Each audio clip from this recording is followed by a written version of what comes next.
سؤالنا اليوم هو علاش الله عز وجل يبتلي المؤمنين وعلى راسهم رسوله وأحب الخلق إليه وكيسلط عليهم الكفار. الله عز وجل عنده حكمة في كل حاجة كيديرها، فهي من أسمائه الحسنى الحكيم. فإحنا مهما حاولنا نستنتج الحكمة ما غاديش نقدروا نفهموا ولا نحيطوا بالحكمة الكاملة، لكن نحاول نفهموا بعض من هذه الحكم. في البداية خاصنا نفهموا قاعدة مهمة بزاف. رسول الله صلى الله عليه وسلم هو القدوة اللي واجب علينا كمسلمين على مر العصور أننا نتبعها. كيفاش غادي نتبعوها؟ في موقف وقع لنا في حياتنا وموقعش لرسول الله صلى الله عليه وسلم. هادشي علاش كان لازم رسول الله صلى الله عليه وسلم يمر بمختلف المواقف باش نديرو نفس داكشي اللي كيدير هو. غادي تلقى حياة الرسول صلى الله عليه وسلم جمعت كل الابتلاءات اللي ممكن توقع لأي إنسان. هادشي علاش السيرة ماشي مجرد حكاية نسليو بها وقتنا، السيرة منهج حياة خاصنا نعرفوه ونفهموه ونخرجوا منه الحكمة والعبرة باش نقدروا نطبقوها في حياتنا. لقد كان لكم في رسول الله أسوة حسنة لمن كان يرجو الله واليوم الآخر. وهذه ماشي شي حاجة اختيارية، لأنها واجب على كل مسلم أنه يعرف حياة رسوله باش يفهم القرآن ويفهم الواقع ديالو، لأن الأحداث كلها كتتكرر بالحرف، وممكن أي واحد من المسلمين يموت له ولاده ويشوف رسول الله كيفاش تصرف ويتصرف بحاله. ممكن واحد آخر ابتلاؤه أن بناته يطلقوا رسول الله حتى بناته يطلقوا، تكون ردة فعله بحال ردة فعل رسول الله صلى الله عليه وسلم. وممكن واحد آخر يكون ابتلاؤه في أذى الناس ليه، سواء بالشتم أو محاولات القتل أو التشهير به أو مقاطعته أو الاعتداء عليه. هادشي كله وقع مع رسول الله صلى الله عليه وسلم، وكان كل تصرف مع كل موقف حسب وقته. يعني كاين الوقت من كيتعرض للإيذاء كيسكت، ومرة تانية كيرد وداع للمشركين، ومرة ثالثة يطلب من شاعرهم من بعد أنه يرد على المشركين بنفس أسلوبهم. فخاصنا نعرفوا إمتى نتصرفوا في المواقف المختلفة في حياتنا بحال رسول الله صلى الله عليه وسلم. وأول سبب من حكمة ربنا عز وجل في تعرض رسول الله صلى الله عليه وسلم للأذى والابتلاءات المختلفة هو أنه قدوة، والناس واجب عليها تقلده. والسبب الثاني هو رفع درجاته إلى الجنة، فيبتلى المرء على قدر دينه، وأكثر الناس دينهم كامل وإيمانهم قوي هم الأنبياء والرسل، وأفضلهم أولي العزم، وأفضل أولي العزم محمد صلى الله عليه وسلم. والسبب الثالث هو أن الناس تطمئن أن الابتلاءات وقعت لأكرم الخلق على الله وأحبهم إليه. يعني فاش يوقع شي واحد فينا ابتلاء غادي يطمئن أن هذا الابتلاء خير له، وأنه ماشي بسبب أن الله عز وجل غضبان عليه أو أن الابتلاء علامة حب، لأن ربنا عز وجل ابتلى قبله سيد الخلق أجمعين، فتهدأ وتطمئن نفس المؤمن. هذا كان بالنسبة لرسول الله. أما بالنسبة للمسلمين فالوضع غادي يختلف. الله عز وجل ابتلاهم بأذى الكفار لأسباب ثانية. أولا تنقية الصف المسلم، وخصوصا أنه كاين ناس عبيد الهوى كتقول حنا عبيد الله وكنطيعوا أوامره، ومنين يجي الأمر بعكس هواها تلقاهم رجعوا وتخلاو على الدين. ما كاينش سهل من أي واحد يقول أنا صدقت وآمنت بالله ورسوله، واخا كيفاش هاد الإنسان يبان صدقه من كذبه إلى وقع البلاء والأذى من الكفار. أشنو اللي خلى واحد بحال بلال ولا خباب يصبر على التعذيب والظلم وهذا القهر كله؟ علاش ماشي صدق الإيمان بالله؟ إلا كان هو واحد منافق يظهر الإيمان من الداخل ديالو كفر، أشنو اللي يخليه يستحمل هاد العذاب؟ غادي تلقاه مع أول ابتلاء وأذى خلع. وربنا قال لها المسلمين الأوائل أحسب الناس أن يتركوا أن يقولوا آمنا وهم لا يفتنون ولقد فتنا الذين من قبلهم وليعلمن الله الذين صدقوا وليعلمن الكاذبين. تفتن وتبتلى باش تشوف نفسك إذا كنت صادق ولا كاذب. عارفين بحالاش؟ ولله المثل الأعلى. فاش يكون عندك صحاب وأهل مجموعين وكل واحد كيقول لك كلام زوين وأنه كيسند ظهرك ويوقف في جنبك مهما وقع، وأول ما توقع عليك شي مشكلة كل شي كيتخلى عليك وكيبان أنهم كانوا كذابين من الأول، من غير أنهم كيجلسوا يشتموا فيك. وكما قيل: جزى الله الشدائد عني كل خير، عرفتني عدوي من صديقي. تخيلي في وسط هاد الشي اللي انتي فيه ولقيتي شخص واحد منهم هو اللي واقف في جنبك وكيواسيك ويعاونك، كيفاش غادي تكون مشاعرك واحساسك؟ واش ما كانت هاد الشخص في قلبك غادي تكون بحال المكانه ديال الناس اللي تخلاو عليك؟ طبعا لا. هو هذا بالضبط حل المؤمن الثابت رغم الابتلاءات، وحل المنافق اللي كيبان من اول اختيار بسيط. فكان خصنا هذا التمحيص لانه هو اللي غادي يبقى ويثبت، هو اللي غادي يقوم على كتافه نشر الاسلام. هذا كيوصلنا للسبب الثاني وهو التربية. الله باغي الأمة الإسلام أنها تقود العالمين، وباش تقودهم خص يكونوا على طراز مختلف من البشر، ما يكونش شي حاجة اللي توقفهم ولا يخافوا من أي حاجة، وخصوصا أن التمكين درجة الأمن. هذا كيوصلنا للسبب الثاني وهو التربية. الله باغي الأمة الإسلام أنها تقود العالم، وباش تقودهم خص يكونوا على طراز مختلف من البشر، ما تكونش شي حاجة اللي توقفهم ولا يخافوا من أي حاجة، وخصوصا أن التمكين درجة الأنبياء، ولا يكون التمكين إلا بعد المحنة. فاللي غادي يصبر الله عز وجل غادي يمكن ليه، والابتلاء برنامج تدريبي يرفع مستوى الإيمان في القلب يوم عن يوم، بحال الذهب فاش الناس كتخرجوا من الأرض كيعرضوه للنار، كيمر بمراحل تنقية باش يطلع الذهب اللامع اللي الشكل ديالو زوين. فالمسلم الصادق كيخرج من الابتلاء أقوى وأعظم. السبب الثالث هو تطهير النفس من الذنوب ورفع درجاتها إلى الجنة. تخيلوا الشوكة تكفر عند المؤمن خطايا، الشوكة تكفر عن المؤمن خطايا، فما بالكم بالضرب والحبس والتعذيب والقتل؟ الابتلاء كيطهر الإنسان من الذنوب، إلى ما كانوش ذنوب لن ينتصر المسلمون. والله عز وجل كيسلط عليهم اللي يكفر عليهم هذا الذنوب. فهي سنة كونية أن الإنسان لن يمكن وربنا ينصره على أعدائه حتى يبتلى، من غير طبعا أن هذا الابتلاء درس عملي من دروس التوحيد والإيمان والتوكل على الله، لأن الإنسان كيعرف بطريقة عملية أنه ضعيف، ما عندوش حتى قوة إلا بالله ولا ناصر غيره سبحانه، فيتوكل على الله التوكل التام، فيستحق لقب المؤمن اللي الله يمكن له في الأرض. كنظن أن الهضرة ديالي حتى هنا مقنعة، لكن السؤال المحير: علاش المسلمين ورسول الله صبروا وتحملوا الأمل وما ردوش على الكفار وحملوا السلاح مثلا ودافعوا على أنفسهم، ولا حتى أنهم قاموا بثورة على هذا الظلم؟ الله قال لرسوله مع بداية الجهر بالدعوة أنه يعلن الدعوة ويعرض عن المشركين، لا يرد عليهم بقتال ولا يصطدم معهم حتى إلى وقع آذى، حتى لو كانت إهانة وذل، حتى إلى كان قتل. فاصدع بما تؤمر وأعرض عن المشركين. علاش هكا؟ اولا الله باغي انه يعلم المسلمين العرب الاوائل نوع جديد من الصبر. هما بطبيعتهم كانوا يقدروا يصبروا على الجوع والحر والفقر والحروب والسفر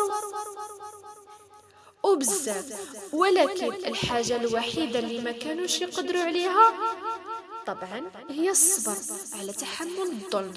طبيعته ثائرة ما ترضاش الظلم، ما عندوش أي مانع أنه يثور ضد الظالمة ويقتل. لكن دابا الإسلام له أبعاد ثانية، غير أن الواحد كيشوف غير مصلحته الشخصية. حنا محتاجين ناس تقيم دولة. فتخيلوا هاد القلة، إلى كل واحد ثار باش يدفع الظلم عن نفسه وقتل، ما غاديش يبقاو الناس اللي تقيم دولة الإسلام ولا تنشروا. الموت في سبيل الله حاجة مزيانة، لكن إلا كنا متنا شكون اللي غادي ينشر الإسلام؟ وواحد الكارثة وحدة أخرى، تخيلوا إلى كل واحد ثار على اللي كان كيعذبوا وممكن يقتلوا، كانت غادي توصل لسمعة سيئة جدا للإسلام. علاش في نظركم؟ لأنه اللي كان كيعذب المسلمين هما أهلهم، كل واحد كان كياخد اللي يسلم من قبيلته ويعذبه، بحال عثمان بن عفان مثلا اللي كان كيعذبه عمو. منين كل واحد غادي يثور ويقتل عائلته، كيفاش غادي يكون الوضع؟ والكفار كيقولوا أصلا من غير أي حاجة أن الإسلام كيفرق بين الراجل وولاده، والراجل وزوجته، والراجل وعشيرته. فالله عز وجل كيعلمهم وكيعلمنا حتى حنا تقديم مصلحة الأمة على مصلحتي الشخصية. ماشي أهم حاجة أنا نحقق مصلحتي وصافي، ما كيهمني حد. الإسلام ربهم على إلغاء قطعة الأنا، وحتى حنا إلا ما لغيناهاش غادي نبقاو حنا. ثانيا، وهذه واحد الحاجة مهمة ردوا بالكم منها، تربية المسلمين على الطاعة المطلقة والتامة لله ولرسوله، لأن الاختبار الحقيقي للطاعة هو أن يطيع المسلم بدون جدل واعتراض، حتى في المشاعر اللي تغلي بسبب الإحساس بالظلم والقهر، والإنسان ما يقدرش يتحكم فيها. الله عز وجل ربى الصحابة أنهم يتحكموا في مشاعرهم وتبقى مقيدة بطاعة الله ورسوله. عقلتوا فاش خباب بن الأرت مشى لعند رسول الله وهو مشاعر ديالو كلها ألم وإحساس بالظلم والقهر، وطلب من رسول الله أنه يدعو الله بتعجيل النصر. وهو كان شايف أن هذه هي المصلحة، ورسول الله غضب وقال له أنكم قوم تستعجلون.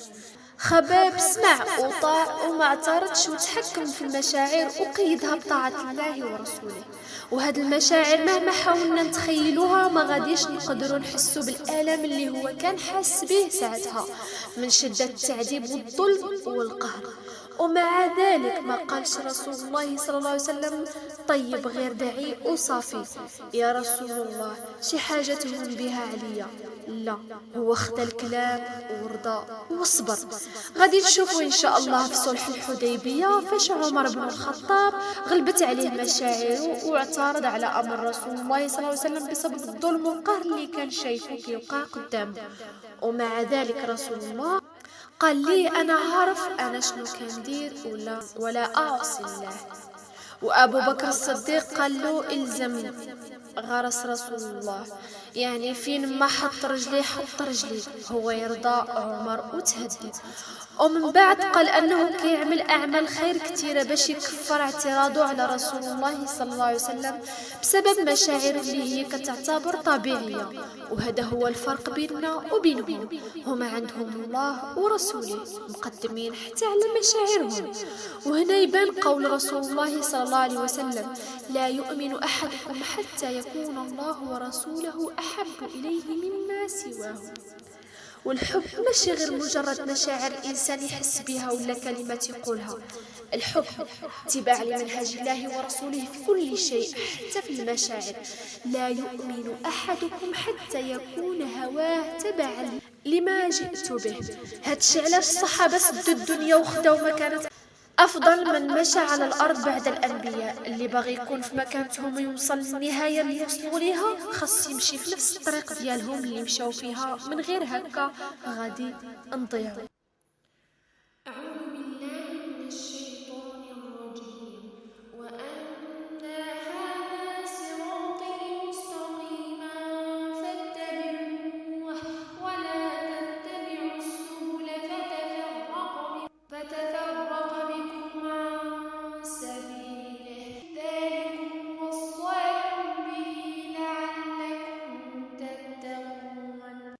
ثالثا، كاين سنن كونية بحال اللي كيوقع في مياه عميقة وهو ما كيعرفش يعوم غادي يغرق. ومن السنن الكونية أن الباطل له قوة. ماشي معقول المسلمين يقولوا الله عز وجل معنا وحنا على الحق ويدخلوا في حرب خاسرة تقضي عليهم.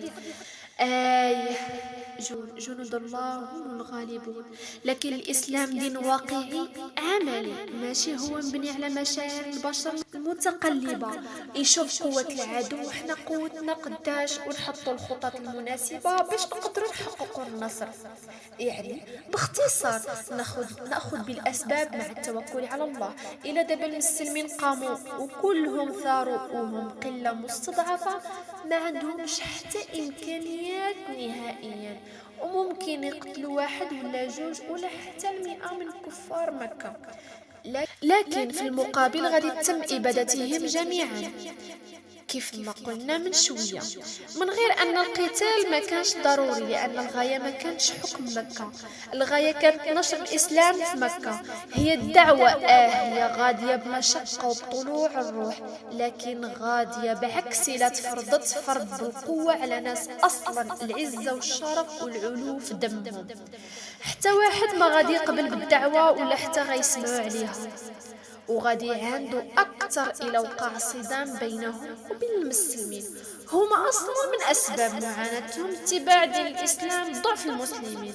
وهذا كيعلمنا أننا منين نجي وندعي شي واحد نشوف نفسية هذا الشخص كيفاش دايرة، واش هو من النوع اللي كيتأثر أكثر بمظاهر الرحمة نكثر منها باش اللي ينقلبوا، ولا من النوع اللي كيتأثر إلى شاف مني ذكاء، ولا من النوع اللي كيتأثر إلى شاف مني لطف وأدب في الحوار وهكذا.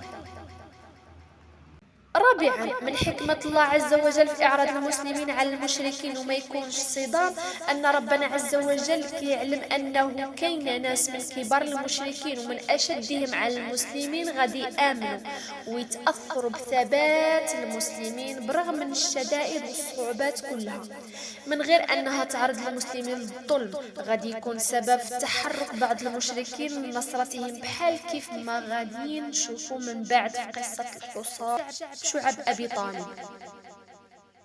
وسبب في إسلام واحد من أبطال المسلمين حمية للظلم اللي وقع على رسول الله صلى الله عليه وسلم. احنا مازال يالله في السنة السادسة من الهجرة، والمشركين كيعذبوا في المسلمين وكيتعداو على رسول الله صلى الله عليه وسلم، وأعداد المسلمين كتزيد، وكانوا كيخافوا على إسلامهم. لكن غاديين يبداو يظهروا، والمشركين غادي يعرفوهم، وفي نفس الوقت غيناش يظهروا فيه باش ما يتعذبوش. بغينا نخففوا على الناس اللي كتعذب، وفي نفس الوقت ما غاديش ينفع الحرب أو أنهم يدافعوا على نفوسهم. حنا بغينا حل عملي ينفع مع المستضعفين وغيرهم من الناس اللي غادي تجي في المستقبل. هو الله عز وجل كان ممكن ينقذ رسوله والمؤمنين بكلمة كن، ولكن هذه ماشي سنة التغيير. رسول الله كيعلمنا الأخذ بالأسباب اللي نقدروا عليها، باش ما يجيش شي حد من بعد يقول أصلا رسول الله معاه المعجزات. هنا ما كاينش معجزات، كلها أسباب بشرية نقدروا نديروها. فالحل كان أنهم يشوفوا مكان آخر خارج مكة يهاجروا ليه باش يعبدوا الله فيها بدون تعذيب أو تهديد بالقتل. يعني غادي يخليوا أهلهم ووطنهم والأماكن اللي عاشوا فيها عمرهم وأموالهم وتجارتهم وزيد. وهذا ماشي قرار سهل. احنا ديما كنسمعوا أن المسلمين هاجروا وصافي. متخيلين واحد كيخلي حياته المستقرة في بلاده اللي عزيزة عليه وكان عايش فيها مرتاح على قبل قضية الدين. يعني هما ما غاديش يخليوا البلاد باش يخدموا ويحسنوا مستوى المعيشة ديالهم مثلا، ولا غادي يمشيو لشي بلاد أعظم رفاهية في الموضوع كان غادي يكون سهل عليهم. ولكن هما غادي يسافروا للمجهول، واش غادي يلقاو الخدمة ولا لا؟ واش هاد البلاد اللي غادي يهاجروا فيها الحرارة ولا البرد؟ واش وهذه حاجة جديدة الإسلام كيعلمها للصحابة وكيعلمها لنا أيضا، أن أرض الله واسعة، وأن أعظم قطعة في الأرض هي اللي نقدروا نعبدوا فيها الله عز وجل. يعني إحنا ما غاديش نفضلوا أرض على أرض بالأنهار والأشجار والعشيرة، لكن واش نقدروا نعبدوا فيها الله بدون اذى ولا لا؟ هما غادي يخليو اشرف بقعه على الارض وهي مكه، ويمشيو لمكان اخر باش يقدروا يعبدوا الله عز وجل. رسول الله صلى الله عليه وسلم امر بعض اصحابه بالهجره الى الحبشه، والحبشه بعيده بزاف على مكه، واللغه مختلفه تماما على لغه العرب. علاش رسول الله صلى الله عليه وسلم اختار الحبشه بالذات؟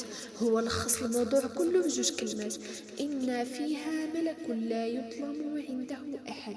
اشكون هو هذا الملك؟ وعلاش رسول الله ذكر صفه العدل وانه غير ظالم؟ وشكون هاد الشخصيتين اللي غادي يسلموا ويقلبوا الموازين لصالح المسلمين في مكه؟ هادشي غادي نعرفوه في الجزء الجاي ان شاء الله. والراجل وزوجته، والراجل وعشيرته. فالله عز وجل كيعلمهم وكيعلمنا حتى حنا تقديم مصلحة الأمة على مصلحتي الشخصية. ماشي أهم حاجة أنا نحقق مصلحتي وصافي، ما كيهمني حد. الإسلام ربهم على إلغاء قطعة الأنا، وحتى حنا إلا ما لغيناهاش غادي نبقاو حنا. ثانيا، وهذه واحد الحاجة مهمة ردوا بالكم منها، تربية المسلمين على الطاعة المطلقة والتامة لله ولرسوله، لأن الاختبار الحقيقي للطاعة هو أن يطيع المسلم بدون جدل واعتراض حتى في المشاعر اللي تغلي بسبب الإحساس بالظلم والقهر، والإنسان ما يقدرش يتحكم فيها. الله عز وجل ربى الصحابة أنهم يتحكموا في مشاعرهم وتبقى مقيدة بطاعة الله ورسوله. عقلتوا فاش خباب بن الأرت مشى لعند رسول الله وهو مشاعر ديالو كلها ألم وإحساس بالظلم والقهر، وطلب من رسول الله أنه يدعو الله بتعجيل النصر، وهو كان شايف أن هذه هي المصلحة. ورسول الله غضب وقال له أنكم قوم تستعجلون. خباب سمع وطاع وما اعترضش وتحكم في المشاعر وقيدها بطاعة الله ورسوله. وهاد المشاعر مهما حاولنا نتخيلوها ما غاديش نقدروا نحسوا بالآلام اللي هو كان حاس به ساعتها من شدة التعذيب والظلم والقهر. ومع ذلك ما قالش رسول الله صلى الله عليه وسلم طيب غير دعي وصافي يا رسول الله شي حاجة تهم بها عليا، لا، هو خدا الكلام ورضى وصبر. غادي نشوفوا ان شاء الله في صلح الحديبية فاش عمر بن الخطاب غلبت عليه مشاعره واعترض على امر رسول الله صلى الله عليه وسلم بسبب الظلم والقهر اللي كان شايفه كيوقع قدامه. ومع ذلك رسول الله قال لي أنا عارف أنا شنو كندير ولا أعصي الله. وأبو بكر الصديق قال له إلزمني. غرس رسول الله يعني فين ما حط رجلي هو يرضى عمر وتهدد. ومن بعد قال أنه كيعمل أعمال خير كثيرة باش يكفر اعتراضه على رسول الله صلى الله عليه وسلم بسبب مشاعر اللي هي كتعتبر طبيعية. وهذا هو الفرق بيننا وبينهم، هما عندهم الله ورسوله مقدمين حتى على مشاعرهم. وهنا يبان قول رسول الله صلى الله عليه وسلم لا يؤمن أحدكم حتى يكون الله ورسوله أحب إليه مما سواه. والحب ماشي غير مجرد مشاعر الإنسان يحس بها ولا كلمات يقولها. الحب اتباع لمنهج الله ورسوله في كل شيء حتى في المشاعر. لا يؤمن أحدكم حتى يكون هواه تبعا لما جئت به. هادشي علاش الصحابة سدوا الدنيا وخداو مكانة أفضل من مشى على الأرض بعد الأنبياء. اللي باغي يكون في مكانتهم ويوصل للنهاية اللي يوصلوا ليها خاص يمشي في نفس الطريق ديالهم اللي مشاو فيها، من غير هكا غادي نضيعوا. أعوذ بالله من الشيطان الرجيم. وأن هذا صراطي مستقيما فاتبعوه ولا تتبعوا السبل فتفرق بكم عن سبيله ذلكم وصاكم به لعلكم تتقون. ثالثا، كاينه سنن كونيه بحال اللي كيوقع في مياه عميقه وهو ما كيعرفش يعوم غادي يغرق. ومن السنن الكونيه ان الباطل له قوه، ماشي معقول المسلمين يقولوا الله عز وجل معنا وحنا على الحق ويدخلوا في حرب خاسره تقضي عليهم. جنود الله هم الغالبون. لكن الإسلام دين واقعي عملي، ماشي هو مبني على مشاعر البشر المتقلبة. يشوف قوة العدو وحنا قوتنا قداش، ونحطوا الخطط المناسبة باش نقدروا نحققوا النصر. يعني باختصار ناخذ بالأسباب مع التوكل على الله. إلى دابا المسلمين قاموا وكلهم ثاروا وهم قلة مستضعفة، ما عندهمش حتى إمكانيات نهائيا، وممكن يقتلوا واحد ولا جوج ولا حتى 100 من كفار مكة، لكن في المقابل غادي تتم إبادتهم جميعا كيف ما قلنا من شوية، من غير أن القتال ما كانش ضروري، لأن الغاية ما كانتش حكم مكة. الغاية كانت نشر الإسلام في مكة. هي الدعوة هي غادية بمشقة وبطلوع الروح، لكن غادية بعكس لا تفرضت فرض القوة على ناس أصلا العزة والشرف والعلو في دمهم. حتى واحد ما غادي يقبل بالدعوة ولا حتى غيسمعوا عليها، وغادي عنده أكثر إلى وقع صدام بينهم وبين المسلمين. هما أصلا من أسباب معاناتهم اتباع دين الإسلام ضعف المسلمين. وهذا كيعلمنا أننا منين نجي وندعي شي واحد نشوف نفسية هذا الشخص كيفاش دايرة، واش هو من النوع اللي كيتأثر أكثر بمظاهر الرحمة نكثر منها باش اللي ينقلبوا، ولا من النوع اللي كيتأثر إلى شاف مني ذكاء، ولا من النوع اللي كيتأثر إلى شاف مني لطف وأدب في الحوار وهكذا. رابعا، من حكمة الله عز وجل في إعراض المسلمين على المشركين وما يكونش صدام، أن ربنا عز وجل كيعلم أنه كاين ناس من كبار المشركين ومن أشدهم على المسلمين غادي آمنوا ويتأثروا بثبات المسلمين برغم من الشدائد والصعوبات كلها، من غير أنها تعرض المسلمين للظلم. غادي يكون سبب في تحرك بعض المشركين لنصرتهم، بحال كيف ما غادي نشوفوا من بعد في قصة الحصار شعب أبي طالب. وسبب في إسلام واحد من أبطال المسلمين حمية للظلم اللي وقع على رسول الله صلى الله عليه وسلم. احنا مازال يالله في السنة السادسة من الهجرة، والمشركين كيعذبوا في المسلمين وكيتعداو على رسول الله صلى الله عليه وسلم، وأعداد المسلمين كتزيد، وكانوا كيخافوا على إسلامهم، لكن غادي يبداو يظهروا والمشركين غادي يعرفوهم، وفي نفس الوقت غيناش يظهروا فيه باش ما يتعذبوش. بغينا نخففوا على الناس اللي كتعذب، وفي نفس الوقت ما غاديش ينفع الحرب أو أنهم يدافعوا على نفوسهم. حنا بغينا حل عملي ينفع مع المستضعفين وغيرهم من الناس اللي غادي تجي في المستقبل. هو الله عز وجل كان ممكن يقد رسوله والمؤمنين بكلمة كن، ولكن هذه ماشي سنة التغيير. رسول الله كيعلمنا الأخذ بالأسباب اللي نقدروا عليها، باش ما يجيش شي حد من بعد يقول أصلا رسول الله معاه المعجزات. هنا ما كاينش معجزات، كلها أسباب بشرية نقدروا نديروها. فالحل كان أنهم يشوفوا مكان آخر خارج مكة يهاجروا ليه باش يعبدوا الله فيها بدون تعذيب أو تهديد بالقتل.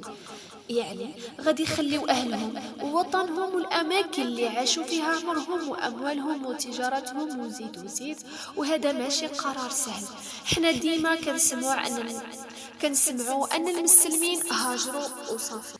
متخيلين واحد كيخلي حياته المستقرة في بلاده اللي عزيزة عليه وكان عايش فيها مرتاح على قبل قضية الدين؟ يعني هما ما غاديش يخليوا البلاد باش يخدموا ويحسنوا مستوى المعيشة ديالهم مثلا، ولا غادي يمشيو لشي بلاد أعظم رفاهية في الموضوع كان غادي يكون سهل عليهم، ولكن هما غادي يسافروا للمجهول. واش غادي يلقاو الخدمة ولا لا؟ واش هاد البلاد اللي غادي يهاجروا فيها الحرارة ولا البرد؟ واش وهذه حاجة جديدة الإسلام كيعلمها للصحابة وكيعلمها لنا أيضا، أن أرض الله واسعة، وأن أعظم قطعة في الأرض هي اللي نقدروا نعبدوا فيها الله عز وجل. يعني إحنا ما غاديش نفضلوا أرض على أرض بالأنهار والأشجار والعشيرة، لكن واش نقدروا نعبدوا فيها الله بدون اذى ولا لا؟ هما غادي يخليو اشرف بقعه على الارض وهي مكه، ويمشيو لمكان اخر باش يقدروا يعبدوا الله عز وجل. رسول الله صلى الله عليه وسلم امر بعض اصحابه بالهجره الى الحبشه، والحبشه بعيده بزاف على مكه، واللغه مختلفه تماما على لغه العرب. علاش رسول الله صلى الله عليه وسلم اختار الحبشه بالذات؟ هو لخص الموضوع كله بجوج كلمات: ان فيها ملك لا يظلم عنده احد. اشكون هو هذا الملك؟ وعلاش رسول الله ذكر صفه العدل وانه غير ظالم؟ وشكون هاد الشخصيتين اللي غادي يسلموا ويقلبوا الموازين لصالح المسلمين في مكه؟ هادشي غادي نعرفوه في الجزء الجاي ان شاء الله.